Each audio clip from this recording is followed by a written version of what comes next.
اعوذ باللہ من الشیطان الرجیم بسم اللہ الرحمن الرحیم اللہم صلی علی محمد وعلی آل محمد۔ پیارے دوستوں، انٹروڈکشن ٹو قرآن کا لیکچر نمبر 3 لے کر آپ کی خدمت میں حاضر ہیں، جو قرآن کی عظمت کو بیان کرتا ہے، قرآن کے تعارف کو بیان کرتا ہے۔ آج ہم بحث کریں گے کہ قرآن مجید کی زبان کیا ہے اور اس زبان کی شان کیا ہے۔ یہ بات بھی کہ قرآن مجید نے بہت تکرار کے ساتھ بیان کیا ہے کہ یہ قرآن عربی مبین میں ہے، یعنی شستہ، صاف، کھلی اور واضح عربی زبان میں ہے۔ اس میں کوئی شک نہیں کہ قرآن کریم اللہ رب العزت کا کلام ہے۔ اس رب العالمین نے جن حروف و اصوات کا جامع پہنایا ہے وہ حروف و اصوات لوح محفوظ میں ہیں۔ اس کے بعد یہ کلام الہی قول جبرائیل کی صورت میں ہمارے پیارے حضرت محمد مصطفیٰ صلی اللہ علیہ وآلہ وسلم پر نازل ہوتا ہے اور پھر قول محمد صلی اللہ علیہ وآلہ وسلم کے ذریعے ہم تک پہنچتا ہے۔ چنانچہ سورہ زخرف کی آغاز میں ہی ارشاد ہوتا ہے، بسم اللہ الرحمن الرحیم، حامیم والکتاب المبین انا جعلناہ قرآنا عربیا لعلکم تعقلون۔ حامیم، قسم ہے اس واضح کتاب کی، ہم نے اسے قرآن عربی بنایا ہے تاکہ تم سمجھ سکو۔ قرآن کے مخاطب اول قوم حجاز میں آباد تھی۔ اس سے کہا جا رہا ہے کہ ہم نے اس قرآن کو تمہاری زبان میں بنایا اور اس نے اولاً حروف و اصوات کا جو جامع پہنا ہے، پھر تمہاری زبان عربی کا جامع پہن کر تمہارے سامنے نازل کیا گیا ہے تاکہ تم اس کو سمجھ سکو۔ پھر یہی بات سورہ یوسف میں بھی کچھ اس طرح بیان ہوئی، الف لام را تلک آیات الکتاب المبین انا انزلناہ قرآنا عربیا لعلکم تعقلون، یعنی الف لام را یہ اس کتاب کی آیات ہیں جو اپنا مدعا صاف بیان کرتی ہے۔ ہم نے اسے نازل کیا ہے قرآن بنا کر عربی زبان میں تاکہ تم اسے سمجھ سکو۔ سورہ شورى کی آیت نمبر 195 میں کچھ اس طرح فرمایا گیا، بِلِسَانٍ عَرَبِيٍّ مُبِينٍ، صاف عربی زبان میں۔ اور سورہ زمر کی آیت نمبر 28 میں کچھ اس طرح بیان ہوا، قرآنًا عربیًا غیر ذی عوج لعلہم یتقون، ایسا قرآن جو عربی زبان میں ہے جس میں کوئی ٹیڑھ نہیں ہے تاکہ وہ بچ کر چلیں۔ اس میں کہیں کجی نہیں، کہیں کوئی ایچ پیش نہیں۔ اس کی زبان بہت سلیس، سستہ، سادہ، بالکل واضح زبان ہے۔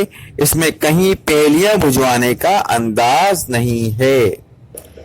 آپ سوچ رہے ہوں گے کہ عربی زبان میں قرآن نازل ہوا، بے شک قرآن میں اس بات کو خود بیان کر دیا گیا، تو اس میں کس بات کی وضاحت کی ضرورت پڑتی ہے؟ تو پیارے دوستو، بات یہ ہے کہ قرآن کی عربی کون سی عربی ہے؟ اس لیے کہ عربی زبان ایک ہے مگر اس کے ڈائیلیکٹس، اس کی بولیاں بے شمار ہیں۔ خود جزیرہ نمائے عرب میں متعدد بولیاں بولی جاتی تھیں جن کے تلفظ اور لہجے مختلف تھے۔ بعض الفاظ کسی صاف علاقے میں، کسی خاص علاقے میں استعمال کیے جاتے تھے اور دوسرے علاقے کے لوگ ان الفاظ کو جانتے ہی نہیں تھے۔ آج بھی کہنے کو تو مصر، لیبیا، الجزائر، موریتانیہ اور حجاز کی زبان عربی ہے، لیکن ان کے ہاں جو فصیح عربی کہلاتی ہے وہ تو ایک ہی ہے۔ وہ در حقیقت اس لیے ہے کہ قرآن مجید نے، فرقان حمید نے اسے دوام عطا کر دیا۔ یہ قرآن مجید کا عربی زبان پر عظیم احسان ہے، اس لیے کہ دنیا میں دوسری کوئی زبان بھی ایسی نہیں جو 1400 برس گزر جانے سے بعد بھی ایک ہی شان، ایک ہی کیفیت کے ساتھ باقی ہو۔ اردو زبان کو ہی لے لیجئے،